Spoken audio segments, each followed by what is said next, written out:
राशि जून में 184 जून में एक मिन का दे होय गुण भारे करतार सुन ऐसो ब्रह्मन को ऐसो ब्रह्मन कोई हद बेहद में जोई अमर लोक जग जाय धरे मिन का दे कोई सुख राम और किणी जून सूं गर्भन छूटे को 184 जून में एक मिन का दे हो। 84 लाख प्रकार की जीवाजून है और 84 लाख जीवाजून में सबसे शिरोमणि सबसे श्रेष्ठ देही ये नर्तन है जो परमात्मा की अहेतु की कृपा के द्वारा ये हमें मनुष्य शरीर मिला और इस मनुष्य शरीर में गुण भारी करतार वो करतार परमात्मा जिसने पूरी सृष्टि की रचना की उससे भी ज्यादा गुण इस नरकन में और ऐसो ब्रह्म ने को ऐसा गुण जो ब्रह्म का कर्ता पद है उस ब्रह्म के कर्ता पद में भी ऐसा गुण नहीं है। ब्रह्म के कर्ता पद में 2 गुण है। पहला गुण जब उसकी इच्छा होती है तो एक पलक में पूरी सृष्टि की रचना कर देता हो, पहला गुण तो ये। और दूसरा गुण जब उसकी इच्छा होती है तब पूरी सृष्टि को एक पलक में महाप्रलय में विलीन कर देता। तो ये 2 गुण उसमें है। 2 गुण के अलावा तीसरा गुण उसमें कोई है ही नहीं। तो विचार करो इन 2 गुणों में जो कर्ता पद में ब्रह्म के पद में इससे भी बड़ा भारी गुण इस नर्तन में। और वो गुण कौन सा है? अमर लोक जग जाय धरे मिन का दे कोई। और अमर लोक परमात्मा का शत्रु परमात्मा का देश उस अमर लोक में जाने के लिए धरे मिन का दे कोई। ये नर्तन जो मलमूत्र की कार्य काया है गंदी काया है और इस गंदी काया में एक ही गुण है और वो गुण कौन सा है? भक्ति करके भजन करके और इस नर्तन से इस कार्य जो गंदी काया मलमूत्र की इससे क्या नाम से नारायण पद की प्राप्ति कर बस एक ही गुण जो ऐसा गुण जो ब्रह्म के कर्ता पद में ऐसा बड़ा भारी गुण है। मगर सबसे बड़ी बात तो ये है कि उस परमात्मा के जो कर्ता पद है वहां से यहाँ आ गया। क्यों आ गया? तब उस कर्ता पद में सुख दुख नहीं है। ब्रह्म माए सुख दुख नाए लेना एक न देना पाए ता कारण यो खेल बनायो 5 भूत शंकर ले आयो। जो ब्रह्म का कर्ता पद है उस ब्रह्म के कर्ता पद में ना तो सुख है और ना दुख है और ना कोई लेना है ना कोई देना। क्यों? वो निरंजन निराकार ब्रह्म का पद है। नी अनि नहीं अंजनी अनि नेत्र से जो दिखे नहीं वो निरंजन निराकार। निराकार का मतलब जिसका कोई आकार नहीं है वो ऐसा पद है। तो इस वजह से सुख दुख नहीं होने की वजह से और लेना और देना नहीं होने की वजह से का कारण यो खेल बनायो और इसकी वजह से ये त्रिलोकी की रचना कर दी। और 5 भूत शंकर ले आए और 5 तत्वों का शरीर का साथ कर लिया। पहले तो 5 तत्वों की उत्पत्ति वहां से हुई है। क्यों? सुख दुख नहीं है ना उसमें। सुख दुख नहीं होने की वजह से बिना शरीर के द्वारा सुख दुख ले नहीं सकते। तो पहले तो 5 तत्व की रचना हुई वहां से। कहां से? कर्ता पद से। अहंकार से उपना 5 तत्व परमार, ब्रह्मण पवन तेज जल पृथ्वी मही मखान। पार ब्रह्म परमात्मा से सबसे पहले आकाश तत्व की रचना हुई और आकाश तत्व के द्वारा वायु तत्व की उत्पत्ति हुई और वायु तत्व के द्वारा अग्नि तत्व की हुई और अग्नि तत्व के द्वारा जल तत्व की हुई और जल तत्व के द्वारा ये पृथ्वी तत्व हुई। इस प्रकार से ये 5 तत्व पहले बने और 5 तत्व के बाद में 25 प्रकृतियां बनी।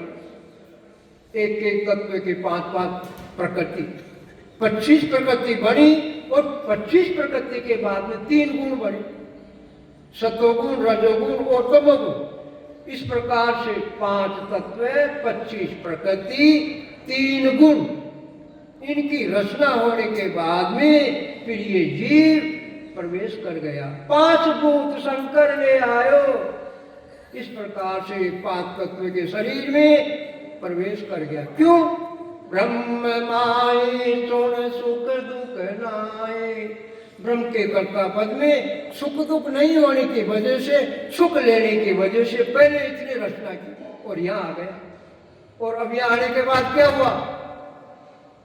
सुख तो मिला नहीं और बहुत बड़ा भारी इस जीव के दुख पल्ले बन गया, बहुत बड़ा दुख। और वो कौन सा दुख? पुनरपि जन्मन पुनरपि मरणम, पुनरपि जन्मन पुनरपि मरणम। बार बार जन्मो, बार बार मरो, 84 लाख जीवा जून भोगो, ऐसा दुख पल्ले पड़ गया। और ये जीव माँ के गर्भ में आ गया।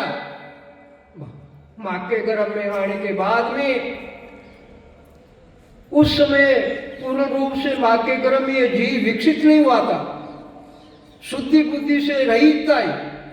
माँ के गर्भ में जीव की ना शुद्धि थी और ना बुद्धि थी, मगर एक पराक्रम था माँ के गर्भ में।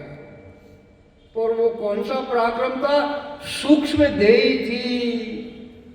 माँ के गर्भ में सूक्ष्म देही थी, पूर्ण रूप से स्थूल देही नहीं बनी थी पूर्ण रूप। और सूक्ष्म देही के द्वारा जब दुख पड़ा वहां गर्भ में, तो दुख पड़ा तो ये जीव परमात्मा से पुकार करा, परमात्मा से पुकार करता कि हे परमात्मा, मुझे गर्भ रूपी नरक से बाहर निकालो। और ये सूक्ष्म आत्मा, सूक्ष्म देह के द्वारा परमात्मा इस जीव की पुकार सुनता है। और पुकार सुनने के बाद में ये जीव गर्भ से बाहर आता है और वादा करता है गर्भवास में परमात्मा से सूक्ष्म देह के द्वारा कि परमात्मा, मुझे गर्भ रूपी नरक से बाहर निकालो। और मैं आपसे वादा करता हूँ, वचन देता हूँ मैं आप कि मैं जो ही बाहर आऊंगा आपको एक पलक भी नहीं भूलूंगा, एक पलक भी नहीं भूलूंगा। इस प्रकार से ये जीव गर्भवास में परमात्मा से कोल वचन करता है और कोल वचन करने के बाद में परमात्मा जीव की पुकार सुनते हैं और गर्भ रूपी नरक से बाहर निकाल। और जो ही गर्भ रूपी नरक से जीव बाहर आया और फिर माया घेरियो जीव को भोविद कला बनाए। इस जीव को ये माया घेर लेती है। क्यों? ये देश ही माया का है और माया बड़ी विचित्र है।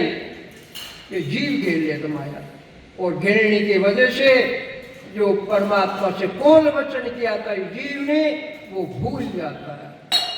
तो अब भूले हुए को ऐसे महान पुरुष जो जीवों को कोल वचन भूले हुए को याद दिलाने के लिए गर्भ रूपी नरक से किस प्रकार से छुटकारा मिले, ऐसे केवल भगवान सत्ताधारी महान पुरुष इस धराधाम पर अवतरित होते हैं और वो जीवों को उपदेश के द्वारा हमें प्रेरणा देते हैं। और वो क्या देते प्रेरणा? कहे जीव, तूने परमात्मा से कोल वचन किए थे, भक्ति के लिए उस कोल वचन को निभा, नहीं तो वापस 84 नरकों का दुख भोगना पड़ेगा। तो यहाँ आ गया और यहाँ आने के बाद में क्या हुआ? भगति विसारी राम की मानव देवी पाय, पछतासी सुख राम कहे लख 84 माय। यहाँ आया और जीव ने माया को घेर लिया और धीरे धीरे इंद्रियां विकसित हो गई। बच्चा था और बच्चा धीरे धीरे इंद्रियां विकसित हो गई। 5 ज्ञान इंद्रियां, 5 कर्म इंद्रियां, चित्तमन बुद्धि अहंकार 7 है। और इंद्रियां विकसित होने के बाद में इस जीव को ये इंद्रियां भोगों की तरफ आकर्षित करने लग गई। भोगों की तरफ, विषयों की तरफ आकर्षित करने की वजह से ये जीव परमात्मा की भक्ति को भूल गया, केवल बात विषय भोगों में। इस वजह से भक्ति विसारी राम की मानव देही पाय, पछतासी सुख राम कहे लख 84 माय। कारण यही है, भोगों की तरफ आकर्षित हो गया और जो कोल वचन गर्भवास में परमात्मा से किए थे वो भूल गया, विसार दिया परमात्मा को। और अब क्या होगा फिर? भूलने को क्या होगा? पछतासी सुख राम कहे लख 84 माय। और फिर वापस 84 लाख योनियों में पछताना पड़ेगा। और वो भी 10, 20, 50 साल नहीं, 43 लाख 20 हजार देर तक पछताना पड़ेगा। और ऐसी खराबी होगी इस जीव की, ऐसी दुर्गति होगी, ऐसी खराबी होगी कि कोई सवाल पूछने वाला नहीं मिलेगा। ऐसी दशा जीव की होगी। इसलिए ऐसे महान पुरुष, ऐसे केवली भगवान हमें प्रेरणा दे रहे हैं, उपदेश दे रहे हैं, हमें समझा रहे हैं, भूले हुए को रास्ता बता रहे हैं कि तुम भूल गए, गर्भवास में तकलीफ पड़ी, जब परमात्मा याद आया और अब भूल गए, तुम्हारी दुर्गति होने वाली है। और फिर क्या होगा अंत में? जन्म जन्म पछताव तो मानव देखे का, राम सिमर सुख राम कहे यो अवसर आ। मनुष्य देह छूटने के बाद में कर्म के आधार से योनियां मिलेगी। शरीर के द्वारा जिसे हम कर्म करेंगे उसके आधार से योनियां मिलेगी। और जो योनि मिलेगी उस योनि में नीचे गर्दन रहेगी हमारी। मनुष्य शरीर एक ऐसा शरीर है जो ऊंची गर्दन रहती है। मनुष्य शरीर के अलावा जितनी भी योनियां सबकी नीची गर्दन है। क्यों पछता रहे वो जीव? पछता रहे, कैसे पछता रहे? हम देखते हैं हमारे घरों में गाय माता बंधी है, खूंटे पे खड़ी है बेचारी, आंखों से आंसू आ रहे उसके, आंसू आ रहे उसके। देख लेना भले, घर में अगर किसी के गाय माता है तो देख लेना आप, घर में अगर किसी के बैल है तो देख लेना आप, आंसू आ रहे हैं उसके। क्यों आ रहे? वो पछता रही है गाय माता, दुख प्रकट कर रही है। कि हे परमात्मा, मुझे मानव तन मिला और मैं हे परमात्मा आपकी भक्ति को भूल गई, इस वजह से आज मैं दुख पा रही हूं। तो वो बेचारी पछता रही है, आंसू पड़ रहे, पछता रही है, परमात्मा से अर्ज कर रही है कि हे परमात्मा, जब मैं दूध देती हूं तब मेरी बहुत सेवा होती है, और अब जो ही दूध देना बंद कर देती हूं, न खाने का पता न पीने का पता। प्रातःकाल मालिक खूंटे से छोड़ देता है और मैं गेट के बाहर निकलने की कोशिश नहीं करती हूँ, मेरे तड़ाके पड़ते हैं, मार खानी पड़ती है। वो बेचारी पछता रही है, विचार करो, ऐसी दशा होगी हमारी है? तो जन्म जन्म पछताव तो मानव देखे का। जिस योनि में गए उसी योनि में ये जीव पछता रहा, प्रायश्चित कर रहा है, दुख प्रकट कर रहा है। किसके लिए? मानव देखे का। तो कब मुझे मनुष्य शरीर मिले है? और मनुष्य शरीर के लिए पश्चाताप करता। तो जिस शरीर के लिए 84 लाख योनियों में ये जीव पश्चाताप करता, तो अब शरीर मिल गया, मनुष्य शरीर मिल गया, तो राम सिमर सुख राम कहे यो अवसर है आ। राम सिमर, राम जी महाराज का नाम का सुमिरन करो, भक्ति करो, भजन करो। यो अवसर है आज, ये अवसर, ये मौका, जिस अवसर की फिराक में तू 43,20,000 वर्ष तक भटका, 84 लाख योनियां तूने भोगी, तू हर योनि में पछतावा करता था, और आज वो तुझे मौका मिल गया। इसलिए राम सिमर सुख राम कहे यो अवसर है आ। ये अवसर मिल गया, इसलिए परमात्मा की भक्ति करो, भजन करो, सिमरण करो। लख 84 भटक कर नरतन पायो नी, सुख राम राम सिमरे नहीं तो पसवा पंखी की। लख 84 भटक कर 84 लाख योनियों में दुख भोगते भोगते, धक्का खाते खाते, मार खाते खाते, और फिर नरकन पायो नी। ये मनुष्य शरीर बहुत मुश्किल से मिला है, मुश्किल से मिला है। अगर इस जीव के कर्मों का लेखा जोखा किया जाए, कर्मों का लेखा जोखा किया जाए, तो हम मनुष्य शरीर के अधिकारी नहीं है। ऐसे असंख्य कर्म, दुष्कर्म असंख्य इस जीव के पल्ले बंधे हुए हैं। अगर कर्मों का लेखा जोखा किया जाए तो हम मनुष्य शरीर के अधिकारी नहीं हैं। मगर फिर भी परमात्मा दयालु है, नरतन पायो नी।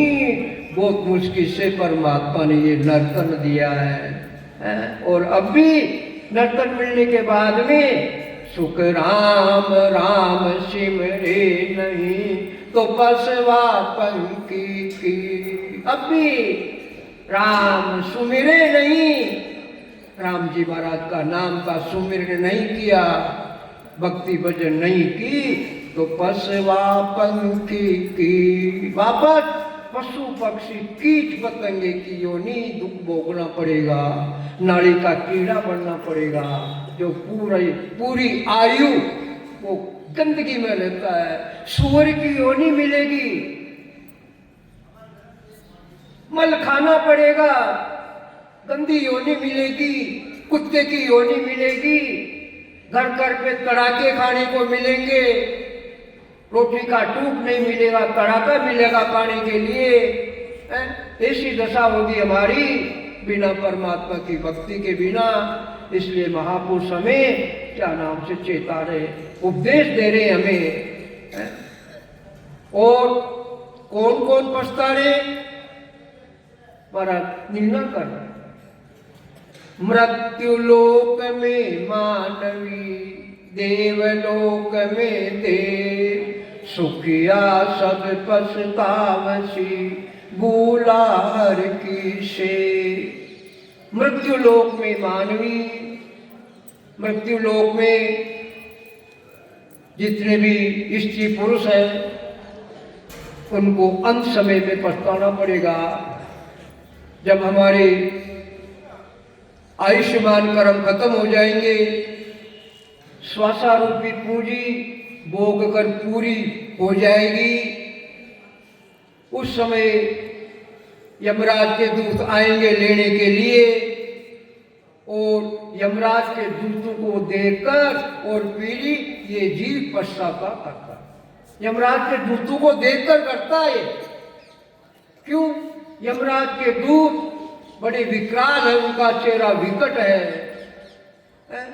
तो महाराज निर्णय करें, यम का दूत पकड़ ले जासी, जाको मुंडो कालो, घर का पर का सब कोई देखे, नहीं किसी को सारो रे, हारो रे कोई हारो रे, संसार कर्म से हारो, गुरु को ज्ञान हृदय ले राखो, रसना राम उचारो रे, हारो रे कोई हारो रे, संसार कर्म से हारो रे। अंत समय में जीव की जाने की तैयारी होगी। यमराज के दूत खड़े खड़े उस जीव को नजर आते हैं और उन यमराज के दूतों को देखकर और जीव घबरा जाता है। 9 दरवाजे बंद हो जाते हैं, पूरा कुटुंब परिवार चारों ओर बैठा रहता है, मगर यमराज के दूतों से मुकाबला करने के लिए ना तो इस जीव में ताकत है और ना परिवार वालों की ताकत काम आती है। और उस समय ये जीव यमराज के दूतों को देखकर और पश्चाताप करता है, घबराता है। 9 दरवाजे बंद हो जाते हैं और फिर यमराज के दूत इस जीव को पाक तत्व के शरीर में से खींचते हैं और खींचते ऐसी तकलीफ होती है उस समय में, जिस प्रकार से 1000 बिच्छू डंक मारते, 1000 बिच्छू, ऐसा कष्ट होता उस समय में। यमराज के दूत इस जीव को पाक तत्व के शरीर से खींचते, निकालते, और ये जीव निकलने से बेचैनी होती है, ऐसा दुख पड़ता है कि जिस प्रकार से 1000 बिच्छू एक साथ शरीर के डंक मारे। विचार करो, एक बिच्छू डंक मारता है जिसमें जमी आसमान नजर आती है, तो 1000 बिच्छू डंक मारे, इतना कष्ट होता है जी, इतना घबराता है, इतनी बेचैनी होती है जी। तो विचार करो कैसी तकलीफ भोगनी पड़ती है, किसी का जोर नहीं लगता है। और फिर यमराज के दूतों से बंधा हुआ ये जीव चले जाता है, चल जाता है, यहाँ कूच कर जाता है। और फिर पेशी होती है धर्मराज जी के दरबार में, लेखा जोखा होता कर्मों का लेकर, शरीर के द्वारा जो कर्म किए जाते हैं, शुभ कर्म और अशुभ कर्म, उन शुभ और अशुभ कर्मों का लेखा जोखा वहाँ, और जैसे जैसे कर्म होते उस प्रकार से उन कर्मों का वहाँ भुगतान होता है, भुगतान हो, और उसके बाद में योनियां मिलती है भोगने के लिए। तो महाराज हमें समझा रहे हैं, सुख राम राम सिमरे नहीं तो पशुआ पंखी की। अब भी परमात्मा की भक्ति नहीं करे तो वापस पशु पक्षी कीट पतंगे की योनि भोगनी पड़ेगी और बड़ा भारी संकट, इस जीव को दुख भोगना पड़ेगा। तो मृत्यु लोक में मानवी इस प्रकार से मृत्यु लोक में अंत समय में यमराज के दूतों को देखकर अंत समय में पछताते हैं और दूसरे देवलोक में देवा और देवताओं के लोक में देवता भी पछताते हैं। देवता पुण्य भोगते हैं वहां, और ज्यों ज्यों पुण्य भोगते भोगते क्षीण हो जाता पुण्य, और फिर एक पराक्रम हो रहा देवताओं के लोक में।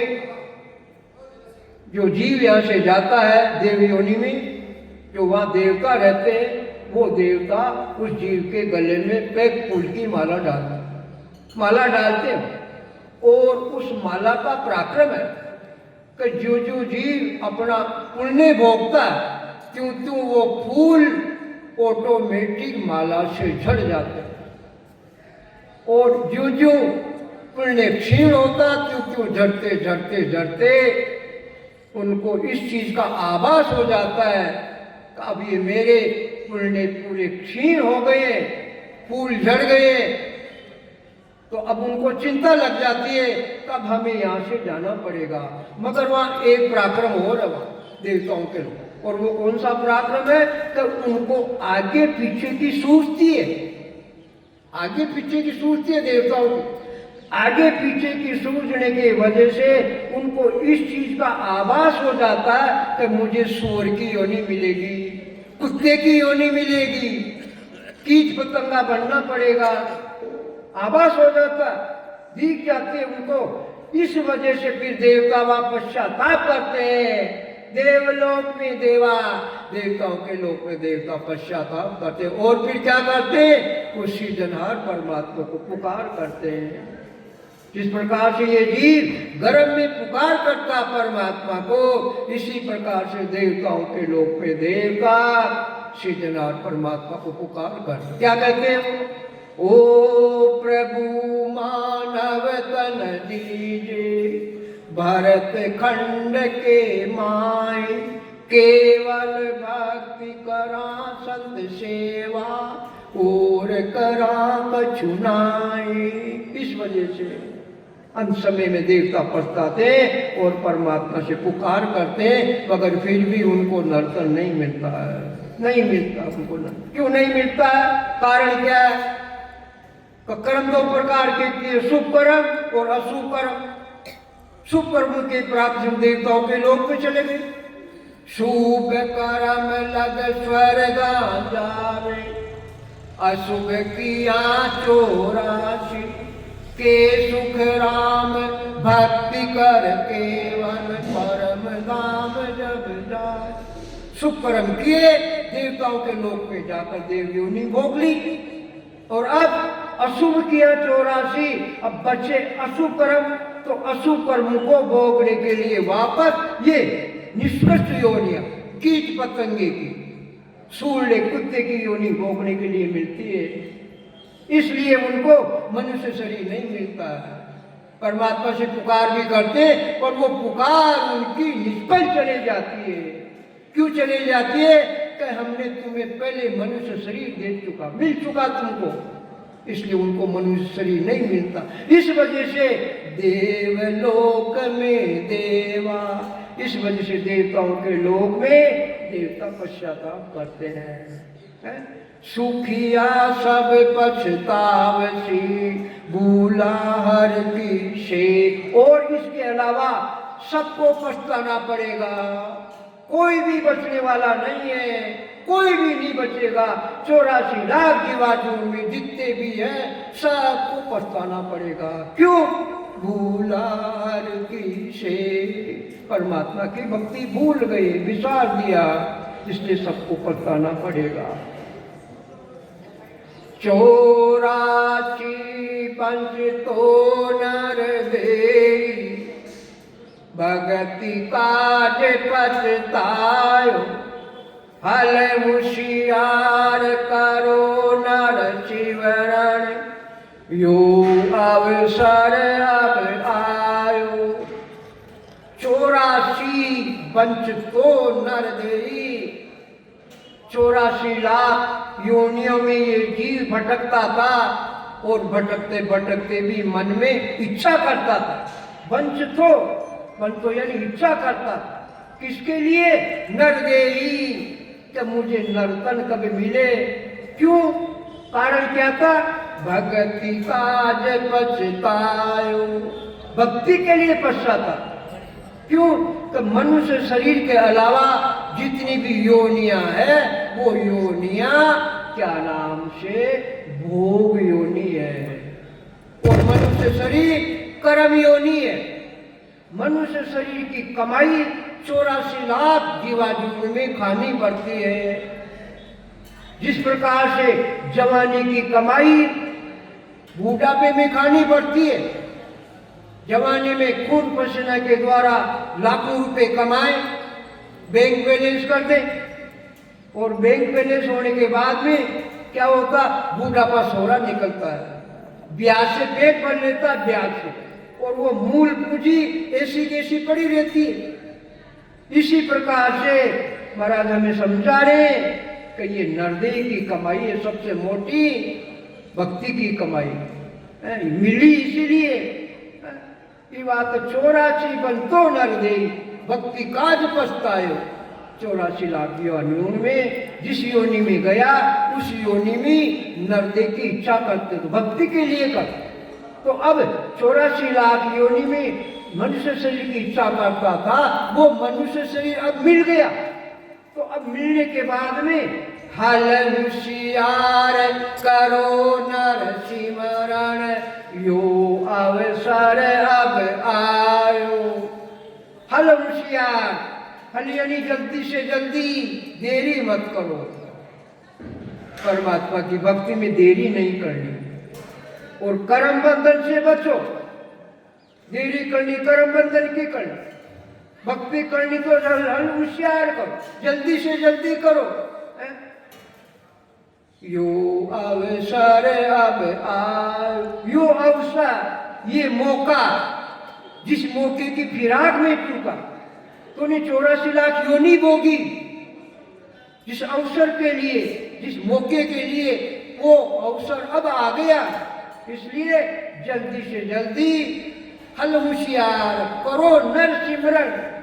इस संसार के स्त्री पुरुषों जल्दी से जल्दी परमात्मा की भक्ति करो, भजन करो, सिमरण करो।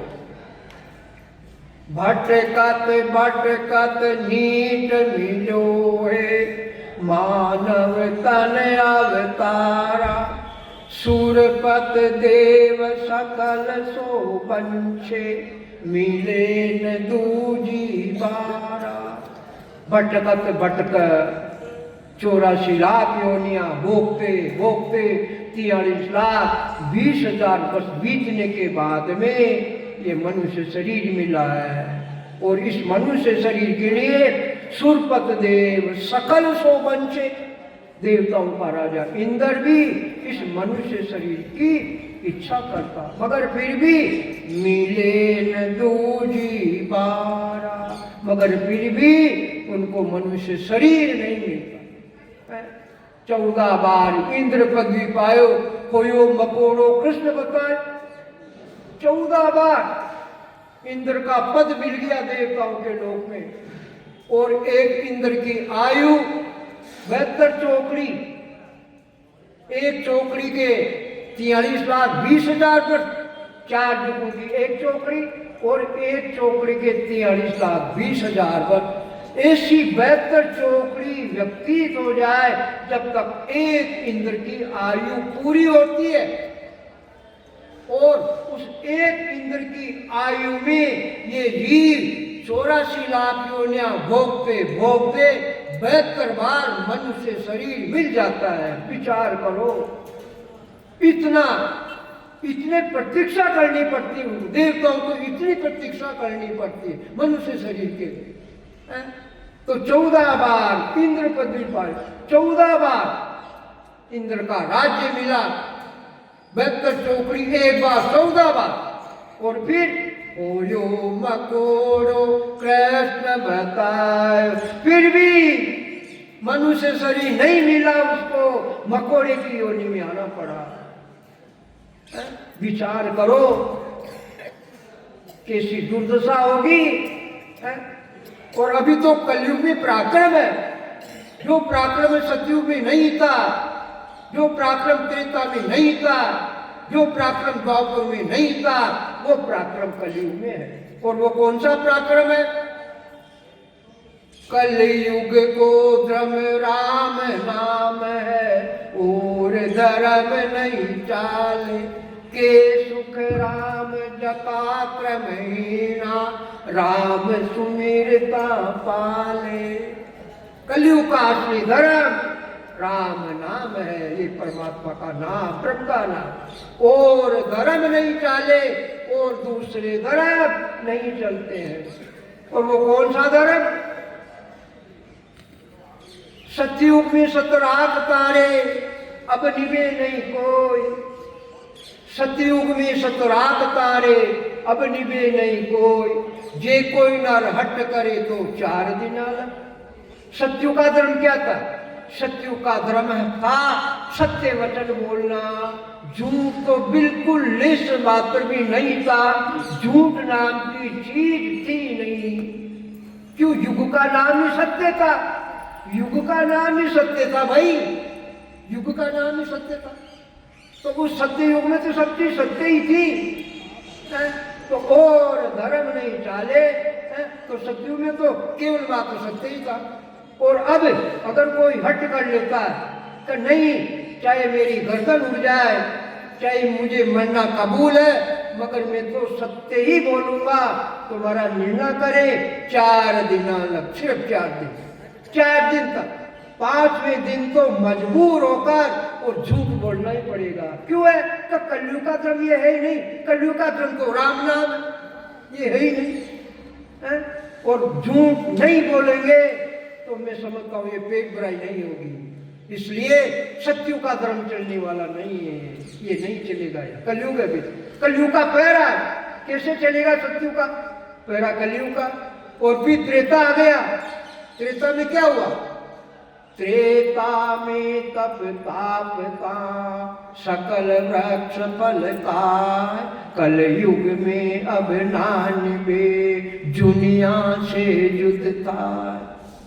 अब त्रेता का पराक्रम बता रहे महाराज। त्रेता में तप ताप का, सकल वृक्ष फल का। त्रेता का धर्म था तपस्या करना, और भोजन की चिंता नहीं थी। फल खाओ, फल, और फलों को तोड़ने की भी चिंता नहीं, फल तोड़ने की जरूरत नहीं। दुनिया भर के पके हुए फल नीचे मिलते थे, और जैसे जैसे आवश्यकता होती उठा के खाओ और तपस्या करो। और अब वो चलने वाला नहीं है। अब तोड़ के देख लो, दुनिया से युद्ध था, दुनिया में लड़ाई झगड़े होते, तोड़ के देख लो। तो अब त्रेता का भी खत्म है। क्यों? पहले तो कलयुग का, त्रेता का कैसे चलेगा? और अब आया द्वापर, द्वापर आ गया। द्वापर का धर्म क्या था? द्वापुर में सतनाम ना, क्रिया सब शुद्ध होय, कलयुग में अब नानबे माखी लपटे लोय। द्वापुर में सतनामना, द्वापर का धर्म का नाना दोना, शुद्धता ही रखना, आचार विचार रखना, आचार विचार शुद्धता ही। अब करो आचार विचार, शुद्धता ही करो। हम स्नान करते हैं और कपड़े नहीं पहने, उससे पहले तो गंदगी से कूट करके और माखी शरीर के लिपट जाती है। तो विचार करो, कहाँ है शुद्धता ही? है क्या शुद्धता ही? नहीं है शुद्धता ही। तो अब ये द्वापर का भी खत्म है। अब तो पहरा कलयुग का, भाई कलयुग का बोल वाला है। कलयुग आ गया, कलयुग है। राम राम। तो अब राम राम महाराज फरमा रहे हमें,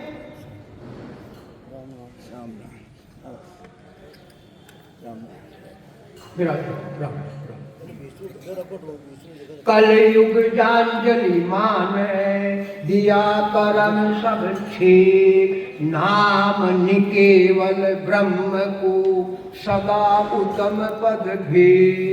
कलयुग जांजलि मान है, दिया करम सब छे। ये कलयुग जांजलि की जैसे, जांजलि कहते आंधी को, आंधी की जैसे, तूफान के जैसे। आंधी तूफान आता तो क्या होता है?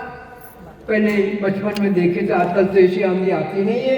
पहले बचपन में देखी थी, ऐसी काली पीली आंधी आती थी, तो देखते देखते मकान के गेट बंद करते, सब सामान अंदर रखते, बच्चों को बिठाते अंदर बैठ जाओ, है? तो ऐसी काली पीली आंधी आती थी। तो इसी प्रकार ये कलयुग भी झांझली मान यानी आंधी की जैसे। कैसे? दिया कर्म सब छे, तीनों जो युगों के कर्म थे उनको छेक दिया यानी खत्म कर दिया।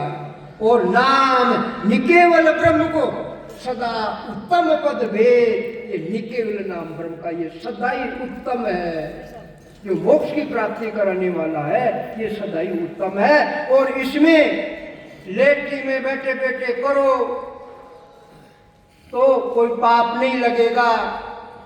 3 दिन माता बहन कारण में रहती है, रात दिन परमात्मा के नाम को रटो, पाप नहीं लगेगा, छोट नहीं लगेगा, दोष नहीं लगेगा। और 3 दिन आप अगरबत्ती नहीं जला सकते हो, मंदिर के पट बंद है आपके लिए, गेट बंद है मंदिर का, दर्शन नहीं कर सकते हो। मगर ये कलयुग का पराक्रम देखो, 3 दिन के लिए रसोई में नहीं जा सकते हो और बैठे बैठे खूब परमात्मा के नाम का सिमरन करो, भक्ति करो, भजन करो। तो ऐसा पराक्रम है कलयुग का। हम भाग्यशाली हैं, हम भाग्यशाली। पहला तो नर्तन मिला, दूसरा कलयुग मिला, और तीसरा भरतखंड मिला, और सबसे चौथा सतगुरु के ज्ञान का शरणा मिला, जो शरणा किसी को मिलता ही नहीं है। 3 चीज तो मिली हुई है उनको, मगर ये शरणा बिल्लू को मिलता है। और वो बिल्ले कौन से? सैकड़ा हजारा में होवे नहीं, लाखा में लादे नहीं, करोड़ा अरबा में 1 और 2 ही, करोड़ों अरबों में 1 2 जो भाग्यशाली होते हैं उनको ये सतगुरु का शरणा मिलता। तो विचार करो, हम बहुत बड़े भाग्यशाली हैं, खुशकिस्मती हैं। अल्प आयु है, कलयुग की आयु अल्प है, मगर इसमें तो परमात्मा के नाम का पराक्रम है, और कोई पराक्रम है ही नहीं, केवल नाम का पराक्रम। ऐसा ये परमात्मा का नाम है। हमें सतगुरु का शरणा मिला है, भक्ति का भेद मिला है, इसलिए रात दिन सतगुरु विधि से इस परमात्मा के नाम को रटो, सिमरन करो, भक्ति करो, भजन करो और अपने जन्म को सार्थक बनाओ। नहीं तो वापस 43,20,000 तक 84 और नरकों का दुख भोगने के लिए तैयार हो जाओ। भक्ति नहीं करोगे तो बीटा बिस्तर गोल है, जाने की तैयारी है, हरी झंडी लगने की देरी है, यमराज के दरबार से हुक्म आने की देरी है। बस तैयार खड़े हो, और यमराज के दूत, मगर अभी उनका दाव नहीं लग रहा है। क्यों नहीं लग रहा है? कि हम आयुष्मान कर्म भोगने के लिए आए हैं। जब तक ये आयुष्मान कर्म भोगते भोगते पूरे नहीं होंगे, श्वासारूपी पूंजी परमात्मा ने दी है, जब तक ये श्वासारूपी पूंजी पूरी नहीं होगी, जब तक उनका दाव नहीं लगेगा। और यूं ही आयुष्मान कर्म खत्म होंगे, श्वासारूपी पूंजी फूटेगी। तत्काल जिस प्रकार से छाया साथ चलती है, इसी प्रकार से ये सिर पर काल मंडरा रहा है, और तत्काल पकड़ के ले जाएगा, और वापस बिना परमात्मा की भक्ति के बिना फिर वापस 84 लाख योनि में पछतावा पड़ेगा। इसलिए ऐसा नहीं हुई कम 84 में पछताए, अभी साधना करके और परमात्मा की शरण में चले जाओ। राम राम राम साहब आपके सामने उम्मीद जी राम।